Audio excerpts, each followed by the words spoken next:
Bismillahirrahmanirrahim. Allahumma salli ala Muhammadin wa alihi wa sahbihi wa sallam. I'm Saptan Shah, Director of Allied School, Sedla Town Campus. آج میرا دل کر رہا تھا کہ میں آپ سے ایسے موضوع پہ گفتگو کروں کہ جو آج کا بڑا زندہ اور تازہ اور ریلیونٹ موضوع ہے، اور وہ موضوع یہ ہے کہ آج تنہائی کا بڑا چیلنج ہے۔ میں کبھی سمجھتا تھا کہ تنہائی صرف کنواروں کا چیلنج ہے، مگر پتہ چلا کہ یہ تو سب کا ہی چیلنج ہے۔ کپلز کا چیلنج ہے، بچوں کا چیلنج ہے، بڑوں کا چیلنج ہے، بوڑھوں کا چیلنج ہے، اور بڑی تیزی کے ساتھ ایسا لگتا ہے کہ جیسے تنہائی بڑھتی جا رہی ہے۔ کیوں؟ اس کا تدارک کیا ہو سکتا ہے؟ ہم کس طرف جا رہے ہیں؟ اس کا سلوشن کیا کیا اس کے سلوشنز ممکن ہیں؟ میری نظر میں تنہائی ہمارے وقت کا اور جو اب سال آنے والے ہیں اس کا سب سے بڑا سوشل اور ہیلتھ چیلنج ہے۔ اس وقت دنیا میں یہ کہا جاتا ہے کہ اکیلا رہنا ایسا ہے کہ جیسے دن میں آپ نے 15 سگریٹ پی لیے ہوں۔ تو یہ میں نے بڑا آسان کر کے آپ سے بات کی ہے کہ تاکہ آپ کو سمجھ آ جائے کہ 15 سگریٹ پینے والے کا کیا حشر ہوتا ہے۔ تو اب کیا اس کو صرف کھانسی آتی ہے؟ نہیں، اس کی فزیکل ہیلتھ تنہائی سے کمپرومائز ہوگی، اس کی مینٹل ہیلتھ، اس کی سوشل ہیلتھ کمپرومائز ہوگی، اور سب سے بڑی بات، اگر اس کو تنہائی کی سمجھ نہ آئے کہ تنہائی میں کیا چارہ کروں، تو بقول فیض تو پھر ایک اسپرچول ڈراؤٹ کا شکار ہوتا ہے، ایک اسپرچول قحط بھی اس کے اندر آ جاتا ہے۔ تو قحط میں کوئی کتنی دیر زندہ رہ سکتا ہے؟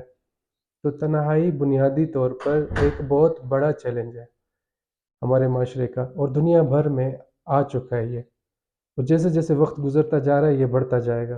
اور اگر ہم اس کو سمجھیں گے نہیں، اور ہم اس کو یہ نہیں جانیں گے کہ تنہائی کو اسٹرینگتھ کیسے بنایا جائے، تو یہ ریالٹی ہے، یہ رسک فیکٹر ہے کہ اگر اس کو نہ سمجھا تو یہ ہمارے لیے تباہی کا اور بیماری کا سبب بن جائے گی، اور ہماری پروڈکٹیوٹی کم کر دے گی۔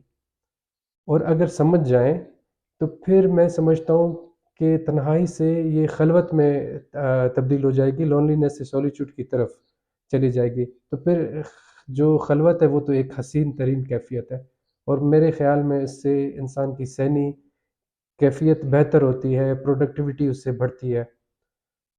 جب آپ خلوت میں ہوتے ہیں، فوکسڈ ہوتے ہیں آپ کسی چیز پر، تو وہ ساری چیزیں ریوائز ہو جاتی ہیں۔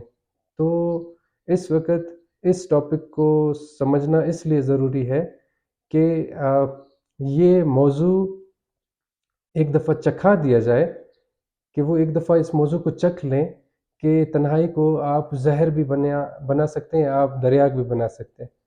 یہ گفتگو ہے جو کہ میں چاہتا تھا کہ میں آپ کے ساتھ ڈسکس کروں، اور اس زہر کو دریاگ کیسے کیا جا سکتا ہے۔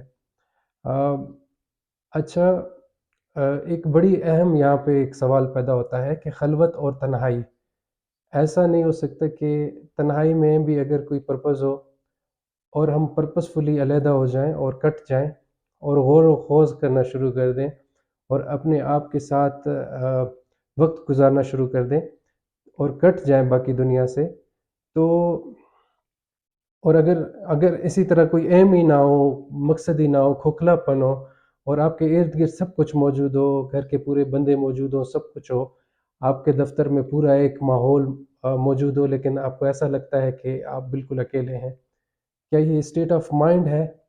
اور کیا یہ کسی بھی عمر میں ہو سکتا ہے؟ کیا یہ صرف پاکستان میں ہے یا باقی دنیا میں بھی اس طرح ہوتا ہے؟ تو اس وقت میں سمجھتا ہوں کہ دنیا کے ہر شعبے کا ہر معاشرے کا مسئلہ ہے، صرف پاکستانیوں کا یہ مسئلہ نہیں ہے۔ شاید ہم کم تنہا ہیں نسبتاً ویسٹ کے اور باقی ملکوں کے، جاپان کے لائک، اس پہ سوسائڈ ریٹ لونلینس سے لنکڈ ہے، مینٹل ہیلتھ کے ایشوز بہت زیادہ ہیں۔ تنہائی کے ایک پازیٹیو فیکٹر، ایک نیگیٹو رول وہاں پہ پلے کر رہی ہے۔ تنہائی سے ڈپریشن ہوتی ہے، اور انسان کی کوگنیٹو ایبلٹیز اس کی ختم ہو جاتی ہیں، اور اس سے جو پھر فردر فزیکل آپ کے جو وہ ہے، مثال کے طور پر عمر کم ہو جاتی ہے۔ تو اس کے سب کا سب کا یہ اس وقت یہ مسئلہ ہے۔ ایک تنہائی ہوتی ہے، تنہائی الیکٹیو۔ وہ تنہائی جو الیکٹیو ہوتی ہے، وہ تو پھر آپ کو مکہ کے حسل بسل سے نکال کر اور قربت حضرت خدیجہ سلام اللہ علیہ سے نکال کر غار حرا میں لے جاتی ہے۔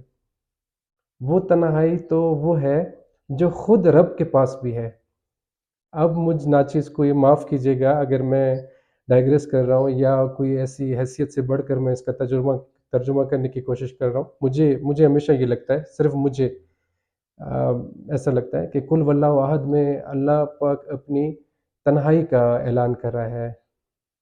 مجھے لگتا ہے کہ ایک کا ترجمہ واحد ہے، تو اللہ نے کل واللہ واحد تو نہیں کہا، انہوں نے کل واللہ احد کہا ہے، اور یہ کہا ہے کہ نہ میرا کوئی بیٹا ہے، نہ کوئی میرا وارث ہے، نہ کوئی میں کسی کا باپ ہوں۔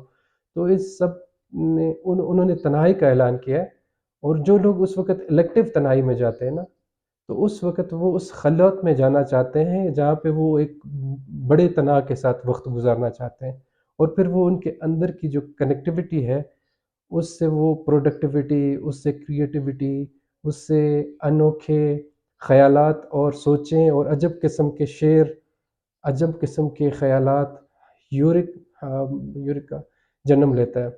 اس میں آپ کو ڈی این اے کا اسٹرکچر سمجھ آتا ہے، آپ کو ویک فورسز کلیئر ہو جاتی ہیں کائنات کی، آپ پھر کائنات کی تسخیر اور اس کے لاس کو سمجھنا شروع کر دیتے ہیں۔ اس کو خلوت کہتے ہیں۔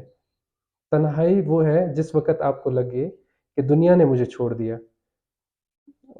وہ لگے کہ آپ کو دنیا نے چھوڑ دیا ہے، یا پھر اس کی دوسری جو فارم ہے کہ میں دنیا کے قابل نہیں رہا۔ تو دو طرح کی تنہائی ہو گئی، یہ جو کلیکٹیو ہے، الیکٹیو ہے، اس میں آپ کہہ رہے ہیں کہ یا تو دنیا میرے قابل نہیں یا میں دنیا کے قابل نہیں۔ اب وہ جو ایک دیوار کھڑی ہو جائے